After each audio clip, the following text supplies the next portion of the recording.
केटाहरूको चाहिँ morning skin care routine चाहिँ भन्नुभएको थियो धेरैले चाहिँ। नमस्ते, म राजन कार्की। म चाहिँ सुरुमा बिहान उठ्छु, उठेपछि चाहिँ चिसो पानीले मुख धुन्छु। मुख धोएपछि चाहिँ अनि 15 सफा टावलले पुछेपछि 15-20 मिनटपछि चाहिँ आइसले चाहिँ मसाज गर्छु। आइसले चाहिँ सबैतिर एकछिन मसाज गर्छु। त्यसपछि फेरि एकदम सफ्ट टावलले चाहिँ पुछेर एकछिन बस्छु। अनि 15 मिनटपछि चाहिँ मोइस्चराइजर युज गर्छु, अनि त्यसपछि चाहिँ त्यो लगत्तै चाहिँ लगभग 4-5 मिनटपछि चाहिँ सनस्क्रिन लाउँछु। अनि अरू खासै केही पनि लाउँदिनँ मैले चाहिँ।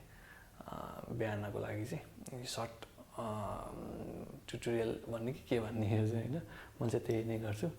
अनि त्यो हिसाबले चाहिँ धेरैले म्यासेज गर्नुभएको थियो। अनि सर्टलाई यो चाहिँ सर्ट तरिकाले भने च्यानल हेर्दै गर्नुहोला। Thank you.